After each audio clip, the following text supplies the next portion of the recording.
In this video, I'm going to talk about how communication can be culture specific. All right, so there are some things that we do to communicate that are universal. When you smile around the world, people see that and say, ah, that person must be happy. But other aspects of our communication, they are more complicated. And so we do have this concept of culturemes. And these are cultural specific communications that convey widely shared social impressions within a particular culture. So they can differ from culture to culture. And there are many examples that we can give of this. I'm going to give examples that have to do with imagery, symbolism, and also physical gestures. They're an important part of nonverbal communication. And so let's start with an upside down cross. If you are someone living in the U.S., raised Christian, from my knowledge, my experience, you probably see that and you're like, oh, that is a symbol of evil. That's a symbol of Satan, right? I mean, that's not a good symbol. But actually, that's not always the case. There have been situations where that was actually a respected religious symbol. It didn't always have that connotation. And we also have another symbol. I'm almost hesitant to mention it. All right, the swastika, which we associate with the Nazis. Has it always been theirs? No. It was one. It's appeared in various cultures in history, but as one example, in some Native American cultures, the swastika was a positive symbol. It was not associated with anything that we would equate with the Nazis. Right. So these are just some examples. There are many. The things that can mean two things or more than one thing to different people. You also have physical gestures, our physical nonverbal communication.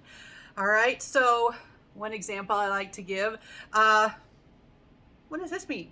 All right, for a lot of folks, at least in this time in history in the U.S., a lot of people see that. They think, oh, that's the peace sign, peace. Oh, that's so positive.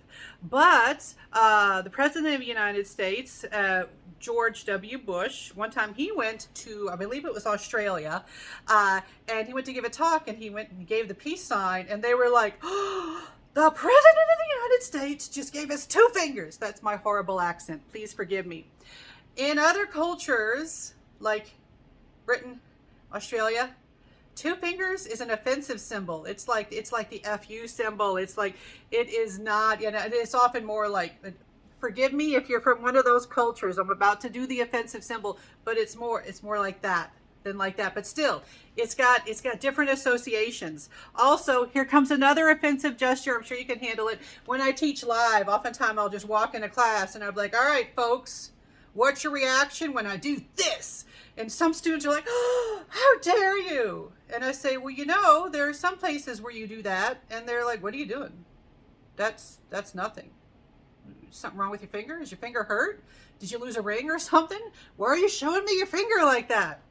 All right, so here at this time in history, where I'm living, that's shooting the bird. That is an offensive gesture. Giving the middle finger is an offensive gesture.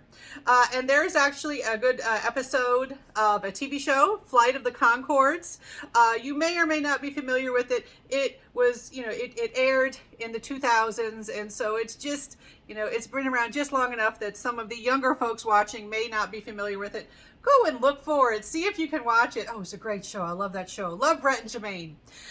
But there is one clip available, at least currently on YouTube. I am going to link to it. The clip on YouTube of an episode where they learn about shooting the bird, because the two main characters are from New Zealand.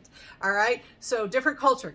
They're living in New York City, but they're from New Zealand, and someone offends them, and so their friend is like, well, you got to give them the bird, and they're like, well, what is the bird? And they don't know what it is. They can't figure out why that's an offensive gesture.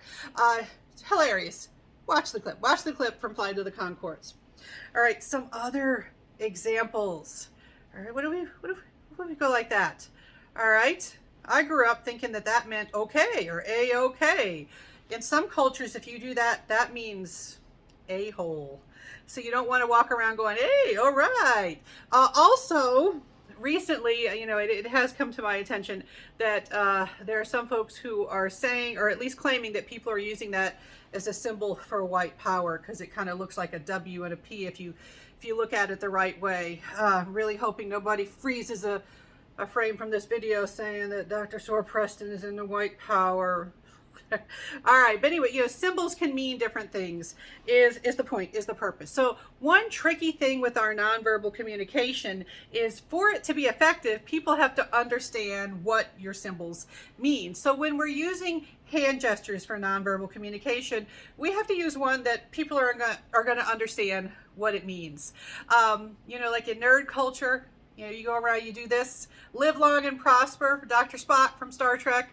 If you're around nerd culture, you can probably pretty much count on people getting that. You do that with some folks, they're like, what are you doing? So your nonverbal communication, it's only going to be as effective as people's understanding of your intention with that communication. So with symbols and gestures, we have to be cautious, and we have to be aware of when we're dealing with a cultureme rather than a universally understood symbol.